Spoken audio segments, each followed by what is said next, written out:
I'm going to start this off and go for a little bit.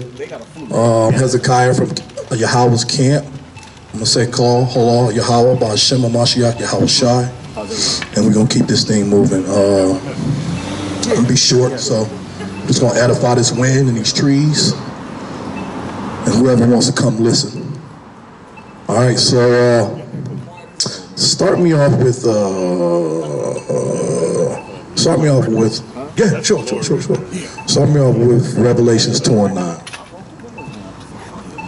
So everybody knows the current events going on. Israel is at war with Gaza, and now Lebanon is starting to hit them too. And there's prophecies that the heathen that trodden down our land will be getting taken out. So we're going to start with Revelations 2:9. Read that for me, King. Revelation chapter 2, verse 9. And I know thy works, in tribulation and poverty, but thou art rich. And I know thy blasphemy of them that which say they are Jews and are not. Hold on, these people walk around and they tell the world that they are Jews, but they are what? They are not. They are not the real Jews. So the stuff that's happening in Israel today is happening to the Israelis, converts. In the Hebrew, we call that the Yahad or Ergim. And that's what's going on over there in Israel. Get me Amos 1:6. So that's what's going on in Israel right now, is that the heathen are now taking the hits. And that's all prophecy, and that's what the Lord wants to happen, and that's definitely what us Israelites want to happen. That's right. We want the Israelis to take those hits. Yep. So I'm about to get this real quick, and this right here is going to explain what happens to Gaza, what's happening to Gaza right now. It's the book of Amos, chapter 1, verse 6. Thus saith the Lord, for 3 transgressions of Gaza, and for 4, I will not turn away the punishment thereof. Whoa. For 3 transgressions and then for 4. So Yahawah is pretty pissed. And that's why Gaza's getting reamed right now. You know what I'm saying? That's why Gaza is getting torched. And people are in famine. And people are now cooking with old cardboard and wood that they're finding in trash cans. Because God has a plan for them. Read that. Start that from the top, King. Amos chapter 1, verse 6. Thus saith the Lord, for 3 transgressions of Gaza, and for 4, I will not turn away the punishment thereof, because they carried away captive the whole captivity to deliver them up to Edom. You see that? So there you go. That's prophecy. And a lot of people don't know or think that the Bible is a prophetic book. You got some more? Hold on. Let's get this precept real quick. It's the book of Ezekiel, chapter 36, verse 5. Therefore, thus saith the Lord Yahawah, surely in the fire of my jealousy have I spoken against the residue of the heathen, and against all Idumea, which have appointed my land into their possession with the joy of all their heart, with despiteful minds, to cast it out for a prey. To cast it out for a prey. So that means that everybody that did us dirty, now the dirt starts to come. Like we was up here before camp, we were just showing people about the animals. The animals now are attacking Edomites. Right. The animals, the orcas, the killer whales in California are now trying to sink yachts. And we ain't talking about those small fishermen boats with Issacharites and Asherites fishing. We talking about yachts. These orcas are now destroying yachts. Lions now killing all types of Edomites. So we got recompense coming to those that troubled us, and God is not playing. Yahawah's not playing. He's gonna make it happen. Right, that's right. You understand? So we got to get ourselves together. We got to start believing in the Lord, so that more of this destruction to the Edomites and more of this destruction to the heathens shall come forth upon their heads, and we will be able to live a great life in Israel and anywhere else we put our foot at, because that's what the Lord promised us. All right, somebody get me John 5:45. You get me Romans 9:3. So a lot of these people out here think that this book is not prophetic, but there's all types of prophecies in this book. There's all types of things that the Lord said and had his prophets said, and then they came to pass. They came to truth. So you know what I'm saying? John 5:45. So there's prophecies that come to pass out this Bible, which means there's a certain thing called power and magic. Shalom, Shalom, King. And there's a certain magic that Yahweh possesses and that he's given to the Israelite prophets to foretell future promises. And that's what you see in this book. Just like Deuteronomy, what is it, 68? Where he promises that we're going to be coming in slave ships. I'm confiscating these ships. But he foretells these things, and these things have come to pass. All right? So we got to get people to realize who Christ is, who God is for, who all these things are for. All right? So read that Romans 9:3. Let's see who gets like the services of Yahweh. This is the book of Romans, chapter 9, verse 3. For I could wish that myself were accursed from Christ for my brethren, my kinsmen. My brethren, my kinsmen. Now, when you talk about brethren and kinsmen, in the Hebrew, that means fellow Israelites. That means people of your nation. It doesn't mean everybody else. We're not supposed to go around and be helping no Chinese people, because that's not our people. We got to first take care of in-house business, which is ours. We have to take care of our people first. All right? We got to make sure that we love them and we abide by them, because we only have each other. You know what I'm saying? Finish that out, King. For I could wish that myself were accursed from Christ for my brethren, my kinsmen, according to the flesh, who are Israelites. Who are who?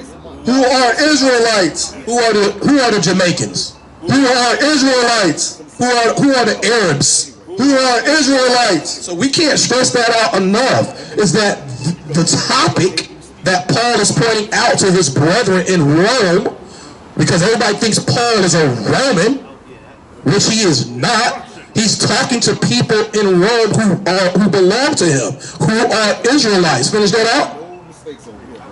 To whom pertaineth the adoption, and the glory, and the covenants, and the giving of the law, and the service of God. The covenants, the giving of the law, and the service. Now that's pretty important. That's pretty important. When you get the services of Yahweh, when I first read that message, that passage, my heart kind of dropped.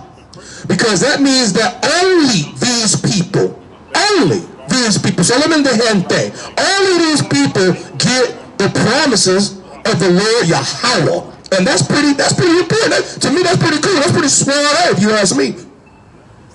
And the giving of the law, and the service of God, and the promises, whose are the fathers, and of whom as concerning the flesh Christ came. Hold on now. I want you to read that last part, because a lot of people who go to church, they'll be in church tomorrow, they don't understand who Christ came for. Watch that. Read that again. Whose are the fathers, and of whom as concerning the flesh Christ came. So Christ only came for Israel, not everybody else. Not no damn Edomites, not no damn Africans. He only came for Israel. That's all out the Bible. All you hear throughout the Bible is Israel, Israel, Israel, Israel, Israel. You do not hear of it. Now everybody's in there. You got all types of characters. An all-star cast in the Bible. An all-star cast. And the main character, who is not the antagonist, he is an Israelite. That's right. All of them are Israelites. Right. Now the antagonists, God has plenty of them. In fact, everybody outside of Israel is an enemy of the Lord Yahweh. Right. Okay? Let's just to point that out to people who are going to be watching on video, people who are walking by, buying when they shouldn't, and they say they love the Lord, and they buy and eat and sell on the Sabbath. You guys are a bunch of hypocrites. That's all American is a bunch of hypocrites. That's right. And you don't know what you're talking about, and they say they read the Bible, but they don't know the Bible. Just like I asked my brother the other day, how do you love Jesus and how do you prove that you're doing what he says? Well, you got to listen to him first, and these idiots, most of them don't listen to him. All right, read that John 5:45 for me, King, and watch what YAHAWAH'S says. You got a precept?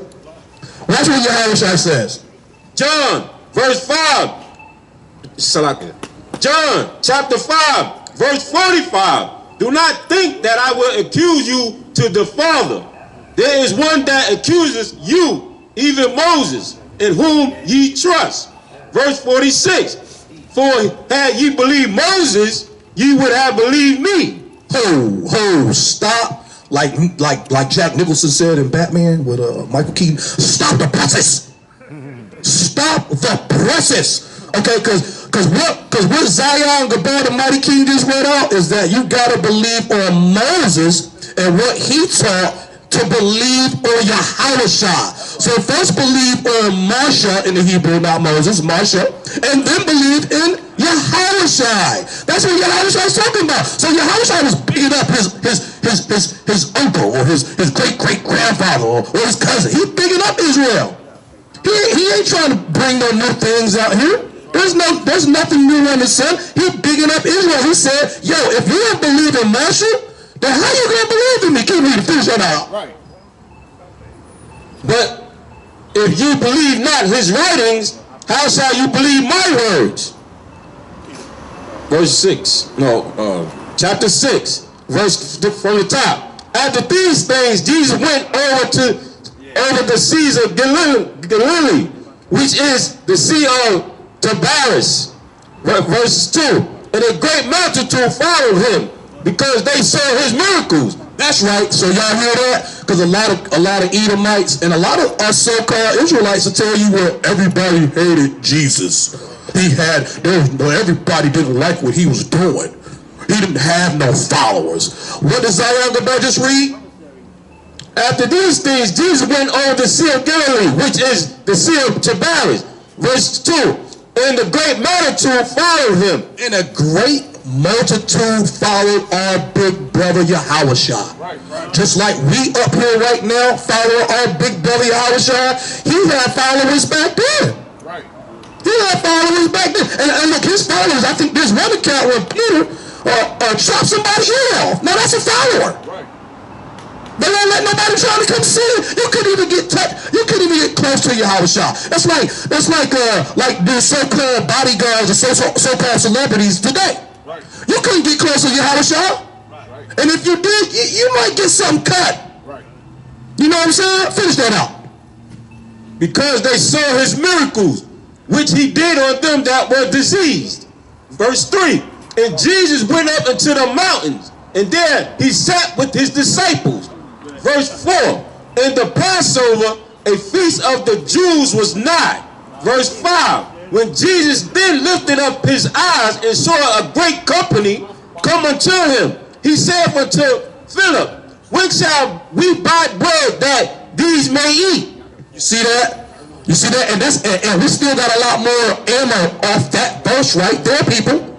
And y'all see right there where people were following Jesus and Jesus had a leadership. He had a revolution. He was a revolutionist. And a lot of people don't want to say that. They want to think he was about hugs and kisses and loving everyone. They want to think that he took his gospel to everyone, but he did not. He loved the Israelites and he was trying to feed Israel. Verse 6. And this he said to prove him, for he himself knew that he would do. Verse 7. Philip answered him, 200 pennyworth of bread is not sufficient for them, that every one of them may take a little. Verse 8. One of his disciples, Andrew, Simeon, Peter's brother, said unto him. Verse 9. There is a lad here which hath 5 barley loaves and 2 small fishes, but they are there among so many. Verse 10. And Jesus said, make the men sit down. Now there was much grass in the place, so the men sat down, in the number of about 5,000. Verse 11. And Jesus took the loaves, and when he had given thanks, he distributed to the disciples, and the disciples to them that were set down. And you hear that? So Yahawashi is being a brother to his brethren, and that's it. And that's what we got to do for each other, is be a brethren, or be a brother to our brethren. We see him going on, we're going to have to tell him. hey, you're going off. You're not doing what Yahawashi or what the Lord wants us to do. So we got to follow suit, and we got to be like Yahawashi. It says we can do all things through Christ in Philippians, right? So if we can do all things in Christ, we can wear these fringes. We can stop eating pork. We do not sleep with our brothers' wives. That is abominable, okay? And punishable by death. Alright? So Yahawashi is all about laws and keeping those laws and ordinances and making sure that all his brothers, fellow Israelites, kept those laws and ordinances. Stay right where you are. Read that for me. It's the book of John, chapter 2, verse 13. And the Jews' Passover was at hand, and Yahawashi went up to Jerusalem, and found in the temple those that sold oxen and sheep and doves, and the changers of money sitting. And when he had made a scourge of small cord, he made a scourge of small cords. So Yahawashi took his time. He said, oh snap, what they doing? He looked at them, he observed them, and then he went outside and he took some cords and he raveled them together to make a whip. Now that's not something you do fast. That's not something you do fast. So he was taking his time. He's wrapping these things. He's saying, you know what? These niggas in here, these Israelites in here, they selling on the Sabbath. You know what I'm saying? He's wrapping it real tight. He's saying, you know what? I'm going to make somebody bleed in this. You know what I'm saying? That's what Yahawashi was about. And when he went in that temple, what did he do? He drove them all out of the temple. He drove them out of the temple. Okay? Yahawashi, which everybody ignorantly calls Jesus Christ, he's not about Care Bear stares. He is not about hugs and kisses. He is all about doing what he tells you to do. And he got that message from the one we call Yahweh, which is the Lord and our Savior. Alright?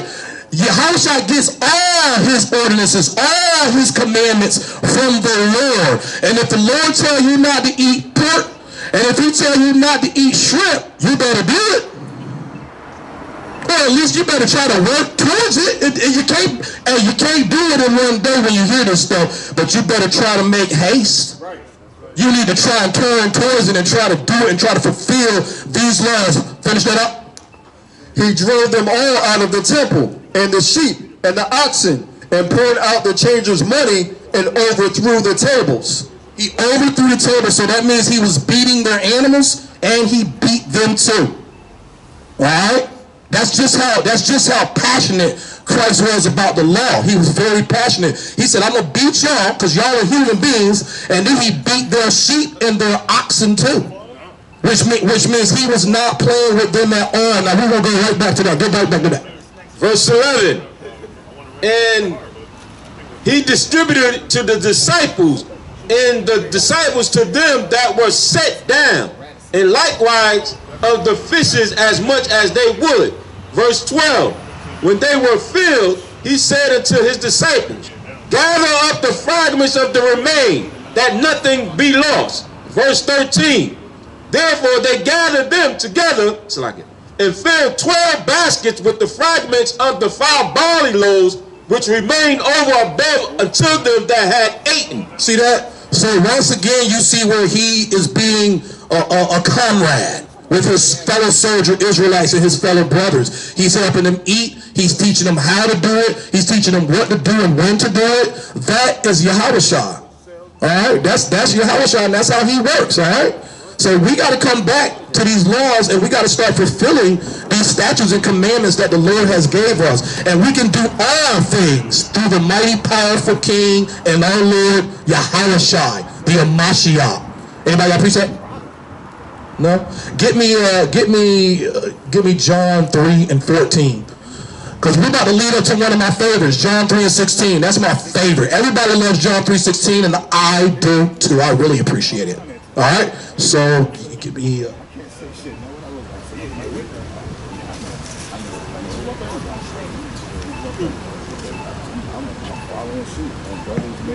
All right, so we about to get into this thing. So again, here we're gonna have another thing or another point when Yahawashi is telling you to follow Moses.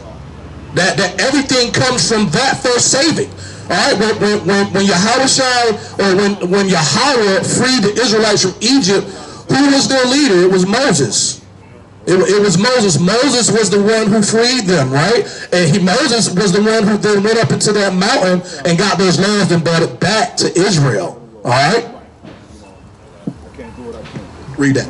John chapter 3 verse 14. And as Moses lifted up the serpent. John chapter 3 verse 14.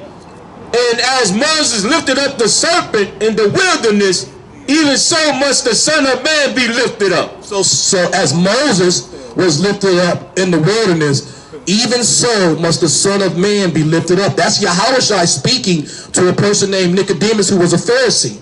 All right, and he's telling Nicodemus that as Moses was lifted up, so shall the Son of Man, which is him. He has to be lifted up. Again, people, here is another prophecy. Yeah, you good? You good? You good? You got any questions? Hey, let me ask you a question. Do you like justice? Absolutely, right? So if somebody did something to you and they harmed you in a certain way, say they harmed somebody in your family, we just hypothetically, would you want a justice to happen to them? Would you want recompense for that? All right, somebody give me Revelations 13 and 9. Start from the top. I want to see if he agrees with this. All right? Because if he likes justice, he definitely don't like this kind of justice. He got to. He's got to. First, read what I had you. I'm a fan of Judges. He's a fan of Judges. The book of Judges? Yes, sir. Oh, the mighty, powerful book of Judges. The impressive book of Judges. Give me what you first had on the servants. Give me. Let me show you how God honors. 13 and 9. Bible show. So you like justice. So then, do you believe in the Bible? Absolutely. The same land. What do you mean by that? This is the same place they talk about America? the same land. This is the same place. It's not different. It's no different. So Israel is America. That's a man. This is Emmanuel. I agree. It's an instruction. It's an instructional guide. Do you believe that's an instructional guide? It has instructions. The lion. Okay. So you know, you're tribe of Judah. There we go. All praises. All praises. So we getting people out here who are waking up and starting to realize who they are. I love that. So watch. Listen to this verse right here real quick. We're gonna finish this out. And this verse right here is talking about how YAHAWAH referred back to Moses when Moses was helping the Israelites, and he's telling everybody that you have to go back to that, and that I will be lifted up just like Moses did. Watch this. The book of Numbers, chapter 21 and verse 8. And the Lord said unto Moses, make thee a fiery serpent, and set it upon a pole. And it shall come to pass that everyone that is bitten, when he look upon it, shall live. And Moses made a serpent of brass, and put it upon a pole. And it came to pass that if a serpent had bitten any man, when he beheld the serpent of brass, he lived. He lived. So Moses held that serpent of brass up, and when any Israelite got bitten by one of these fiery serpents, they lived, right? And then we just read in John 3:14 that YAHAWAH, who is Jesus, he's telling Nicodemus, get that for me real quick. He's telling Nicodemus that, you know what I'm saying, I'll be lifted up just like Moses is lifted up. But he's not dead yet. He's just giving future prophecy. And what happened to Christ? Was he lifted up? He was lifted up. Exactly. So watch this. We're going to read that. It's the book of John, chapter 3, verse 14. And as Moses lifted up the serpent in the wilderness, even so must the Son of Man be lifted up. You know that? So finish that out. Then it goes to the universal verse that everybody knows, but they don't know what he just read or anything else in his Bible. It just goes into this universe. And you're gonna know this verse because everybody knows it. Finish that out. Verse 15, that whosoever believeth in him should not perish, but have eternal life. For God so loved the world that he gave his only begotten Son, that whosoever believeth in him should not perish, but have everlasting life. So have everlasting life. That's the universal. I have a Bible called the Gideon Bible, and in every language that they have in the world, every language is expressing that verse. It's because that's the supremacy of what they want you to believe. Like Catholicism is all about universal. It's all about spreading love to everyone. The Bible is not like that. The Bible has love for only one people. That's you. Exactly. That's us. Nosotros, fellas. All right, that's us. And that's forever. That's forever. He absolute. Watch this. It's the book of Isaiah, chapter 45, verse 17. But Israel shall be saved in the Lord with an everlasting salvation. Israel shall be saved in the Lord with an everlasting salvation. This is for the camera and for the wind and for the birds and, you know, whoever hears us. Israel shall be saved with the everlasting salvation. It didn't say Iran, didn't say Arabia, it didn't say the Eurasia, Asia, North Russia, South Russia, didn't say anything like that. But Israel shall be saved in the Lord with an everlasting salvation. Ye shall not be ashamed, nor confounded, world without end. World without end. Give me Hebrews, yes. So we should not be ashamed nor confounded, world without end. That means Israel is not is a world without end. Just like you just said, brother, absolute. And that's just what that means. We are the world without end. Now let's get to justice, because you said you were okay with justice. We like justice. Let's get to justice. Revelation chapter 12, verse 9. Verse 13. Revelation chapter 12, verse 13. Revelation chapter 13, verse 9. If any man have an ear. We all got ears. Everybody has 2 ears. Now, unless you are suffering from affliction in one of them, you can use the other one. But we still have 2. It could be hey, Lord willing, it's the brain. The brain, just like we refer to the Lord refers to your heart as the brain in the Bible. Your brain works everything. Without your brain, you're done. So we all know that. So read that. If any man have an ear, let him hear. Verse 10. He that leadeth into captivity shall go into captivity. So he that leads into captivity shall go into captivity. Now you understand what that says, right? If I had an Edomite right here in front of me and we read him that verse, he would start to malfunction, because he knows that his judgment is locked in there. He knows it. He knows it. He does not want that to happen. So this is what this judgment is. It's for him and it's for everybody else, right? Finish that out. He that killeth with the sword must be killed with the sword. Here is the patience and the faith of the saints. So the saints, who are God's chosen people, the Israelites, the patience that they have and what they're waiting for is for the people that captured them to go into captivity. Would you like to see that? You would like to see that, right? Would you like to have a butler? You wouldn't want to have a butler? You wouldn't want to have a white butler doing your bidding? No, because I'm not eating myself. Okay, would you want to have them build your house and not have anybody else build your house? No, I don't want their fingerprints on my property. Well, touche. Okay, well, hold on. Now you go a little bit too far. So do you think that we should subjugate other races for recompense? Hold on, read that again. This is justice. We're talking about justice. Give me any man that stealeth a man. From the top. Read it from the top. Barbara Show. Let's see, 13 and 9. Revelation chapter 13, verse 9. Listen up. If any man have an ear, let him hear. Verse 10. He that leadeth into captivity shall go into captivity. He that leadeth into captivity shall go into captivity. Now this is what YAHAWAH'S, who everybody calls Jesus, this is what sweet Jesus is saying. All right. So, ladies, do you have a minute for the Bible? Can I teach y'all something? Please, por favor, ven acá, por favor. Ven acá. All right. So again, what the king just read, what my brother just read, is straight out of the horse's mouth. It's straight out of YAHAWAH'S mouth. And YAHAWAH'S says this. Read it again from the top, so he can get it one more time. Revelation chapter 13, verse 9. If any man have an ear, let him hear.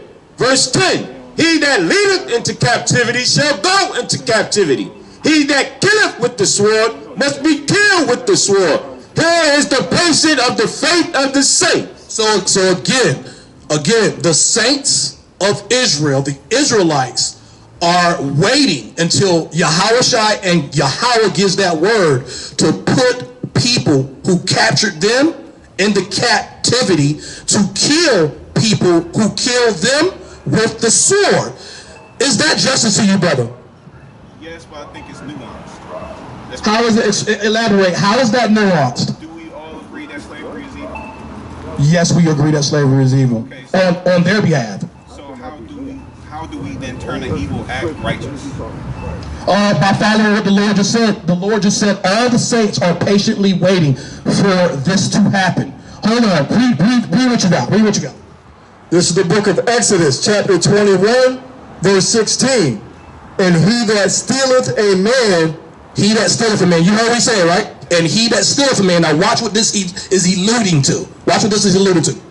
And selleth him, or if he be found in his hand, he shall surely be put to death. Do you like justice, brother? What do you think about that justice right there? No. Not this. You can look at this. This is a referral. You can look at this. But what do you think about what the Bible just clearly explained about a man who stealeth another man? Read that from the top. And he that stealeth a man and selleth him, or if he be found in his hand, he shall surely be put to death. Let me ask you a question. Where do you live, sir? You currently live in Raleigh. Is Raleigh in America? Was your father or great grandfather, was he a so-called Negro? Because you said you from the tribe of Judah, so that would mean that your so-called grandfather, or I mean it's not so-called grandfather, but your great grandfather was a Negro and was transferred here from another land on ships to this land, correct? Correct. There's some natives, so he's native. Is your father's native or is he Negro? No, he's Negro. Grandfather was native. Your grandfather's a native and your father so your grandfather is native, is that the father of your father? So then you wouldn't be you wouldn't be from Judah, you'd probably be from Gad or Reuben. There's no mezzizo. I'm speaking Spanish now. There's no mezzizo. That means no mix. There's no mixed in the Bible. You are who your father is. Like when if you go and impregnate a Latino girl, say you meet a Mexican chick and you impregnate her. When that baby comes out, it's going to be of your bloodline. It'd be the same thing if you impregnated a white chick. If you impregnate a white chick, that's going to be your baby, not the white chick's baby. Do you understand that? You know what I'm saying? The seed comes from thy loins. It comes from you. The woman has an egg that lies dormant. That egg is not activated until that sperm electrifies it. And once that electrification starts to begin, that's when the egg starts to develop an embryo and a baby. Correct? So the woman is only fertile. That's what she is. Like when you see sharecroppers and agriculturists, when they start to do their crops, they look for fertilization. They look for the best soil they can find, right? And they plant that apple seed or corn seed in that soil. And when that soil produces that corn seed, it doesn't produce what the soil wants it to produce. It produces la manzana. Okay? It produces apples. It produces corn. It produces a potato. It produces cabbage. All right? Precept. Read that. Numbers chapter 1 verse 18. And they assembled all the congregation together on the first day of the second month, and they declared their pedigrees after their families by the house of their fathers, according to the number of their names. So whenever, like, when I bred pit bulls for about 3 years when I first moved back to Raleigh, and whenever I went to the vet, what they wanted to see is the sire. They did not want to see the bitch. Okay, they did not care about the bitch. What these places, excuse my Swahili, but what these places when you're breeding these dogs from Top Line and AKA kennels, what they want to see is the sire. So the sire is the male, and what they want to see is where that sperm comes from. They don't care about ovulation. They don't care about eggs. They want to see where that sperm comes from. Like back in the days and like before the 1200s and BCs and all that stuff, when a king walked around to another person's province, they said, "This is King Philip of Macedonia." Okay? Father of King such and such. Like for Alexander the Great, when Alexander the Great went to Egypt, King Alexander, son of Philip from Macedonia. That's what they said. They didn't say King Alexander, mother of Shilipity. They didn't say anything like that. You were mentioned by the house of your father, so it all starts with your pedigree. So now again, that's a quick little science class for you, or everybody else. Not for you, could have known that. It's for edification, it's for everybody, right? Quick little science class for everybody is that the father is the one who produces the seed, and you are who your father is. It's like if I take a corn, if I take an apple seed and I go to China and I plant it in China's fertile soil, what's going to come out of that? What's going to come out of that soil? An apple seed, brother. So if I lay down and have sex with a Moabite, that child that comes out of that Chinese woman's vagina is going to be an Israelite from the house of Hezekiah ben Yasha'Allah. All right, that's what that baby is, precept. All right, so back again, what we was just explaining about justice is what you said at first when you walked up. And I'm not, believe me, brother, there's no hostility. I love you. We love you up here. You said when you walked up that you believed in justice, correct? So we read two things to you that pertain to justice. And now it's almost like you don't want to follow alongside. It's a nuance. How is it a nuance? If I, and I'm gonna let you ask your question. I'm sorry, I'm everywhere. I'm just trying to edify. I'm sorry, sir. If I come into your house and say you have a mother and your mother's living with you and your aunts are currently staying with you and you got your son there. If I come into your house and I wipe those people out in front of you, you see me do it. You see me do it. I kill them in front of you. Then I kick you out of the house. I kick you out of the house. What should happen to me? The same thing. But this is where I say the nuances. We have warriors in place for a reason. If I'm a king and I'm for my people, I don't want filth anywhere near my palace. So that's why I said what I said about the not wanting white slaves. Correct. Okay, I understand that. My hitters can enslave like how they did us. But me, if I'm of royalty, I don't want that blood on my hands. Well, who's going to feed you grapes and wave a big feather above your head? My wives. Your wives, and what would they be? Would they be concubines or Israelites? Patio hopefully. Israelites, hopefully. So if you wanted to get a new addition to your patio deck, you wouldn't have a heathen do that for you? Why not? So you'd rather get your Israelite brothers a slave for you rather than have a heathen do that for you? They have us do everything. Only because if they're my enemy, because they're slaves to me. Right. Envy and all that type right. of stuff. But why wouldn't you want your enemies to... Hey, excuse me, sir, watch this. Hey, sir, do you like justice? Sir and ma'am, you do like justice. Can you come back and talk to me about it? 1 minute. So it's like we all agree that they're filthy people, right? They're the scum of the earth. They don't even know how to clean themselves, right? So that's why they need us. We're their light. We're their light. Somebody give me that. Somebody give me that. That they would come... Question before you do that. So have we all had like a relative that lived with us that didn't clean themselves properly? That's happened. Yeah, I've had that happen. Was your house clean before they came there? Yes. So you can only imagine the filth that the white people are getting into your clean shit. All right. You know what I'm saying? Okay, so then if you don't want them in your palace and you don't want them by you, do you believe in subjugating them? Nuance. So why is this? Why is this? Hold on, brother. Why is, I'm with you. somebody give me Isaiah 14. Why is this a nuance to you? You don't. So you just heard what we said about justice. This is all through the Lord's eyes of justice. Okay, if you're stealing from a man and he's found in your hand, you shall surely be put to death. Do you agree with that? So you do agree with that. So he should be paid. He should be put to death if he steals you. But you do not want white people as slaves. No, they can be slaves, but not under you. Yeah. Okay. So then you'd want a Moabite as your slave. And honestly, if we being real, for real. Yeah. You what now? Be alive either. You don't want them to be praise. Somebody give me Obadiah. Oh, now somebody, I like this. You don't want them to be alive. That's fine. But still, they have to be subjugated when Christ comes back. Do you believe that they have to be subjugated? By the hand of the Lord, yes. But he's going to lay that on through his people, the Israelites. They're going to. So we all have ranks and levels in what we're meant to do.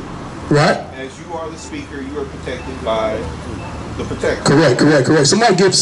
Does anybody have a card? So the ones who are protecting should be the subjugators. The ones who are protecting should be the subjugators. Well, that includes you too, brother. I mean, of course, I'm the king. But if I'm the one who's to take the word from God and give it to the people and be protected. So like how David, he fought too, but he didn't fight all the time. Right. He didn't fight all the time, but he fought though. He fought. And he fought lots of battles. They was kicking people off cliffs personally. And they don't even talk about that. No. They talk about him being a kid and slinging a rock to a giant's forehead. That's it. Yeah. That's it. That's what he's renowned for. So isn't there a verse where he tells his men, do what you will with the take the plunder. So that's how I look at it. I look at it as I am the man of God. I am to walk in his word and fight when I'm supposed to fight. Right. My shooters. Right. My men who are low down, you know what I mean? So you're 730 niggas. 730 niggas. Yeah. They're the subjugators. Okay. They're the subjugators. But so if you see one of your 730 Israelites subjugate somebody in front of you, you're not going to have a problem with that, right? No, unless what's the verse where the dude of the Israelite killed the Israelite and the dude because he was messing with the wrong woman?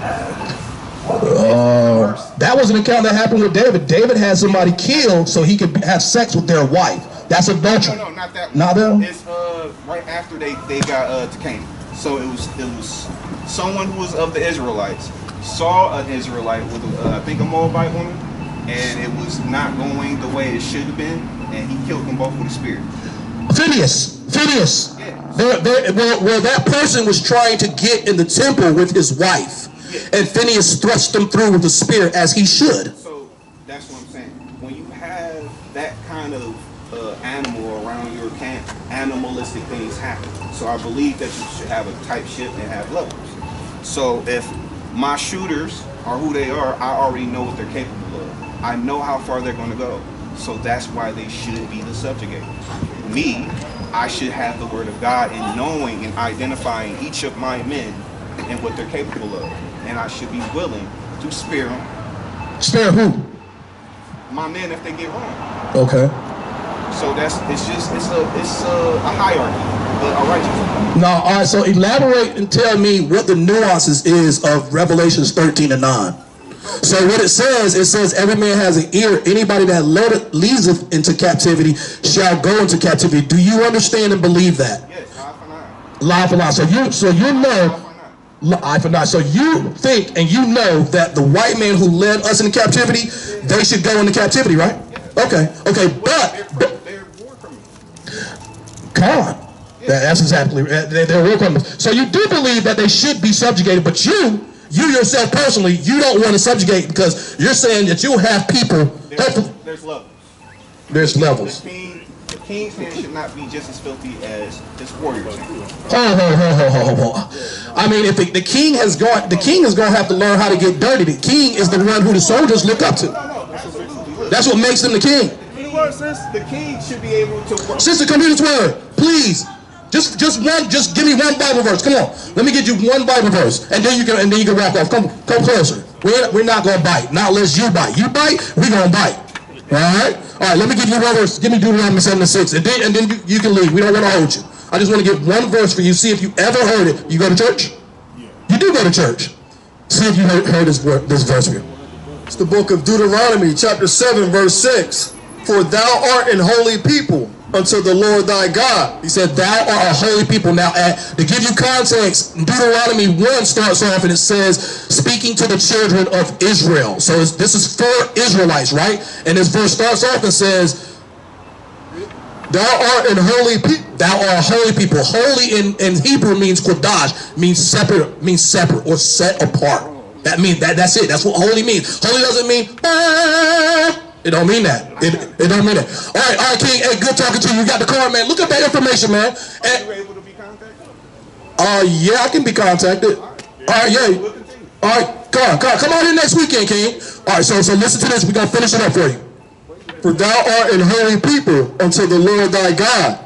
The Lord thy God hath chosen thee to be a special people. A special people. Now, the Lord thy God chose one people to be a special people, but you're not going to hear, your pastors are not going to tell you that, princess. They're not going to tell you that, princess. They're going to tell you that you love everybody and that God loves everybody. I know you've heard that before, right? But check out what God says. Check out what God says. The Lord thy God hath chosen thee to be a special people unto himself, above all people. So you see those guys that just walk by, those Edomites, those what we call so-called white people, we are better than them. And the Lord said that. Please remember that, princess, okay? You have a good day, okay? Be blessed. All right? So I'm about to wrap it up. I done been up here too long. I'm about to wrap it up. That was fun talking with that guy, man. Oh, this is okay, good. We got to get closer to that brother, man. Bring him to the marriage, man. But I'm going to say, call Lord YAHAWAH'S and Barakah. I thank the Lord for letting me live another day and let my brothers rock this planet and live another day. And I want to say, come Yeshua.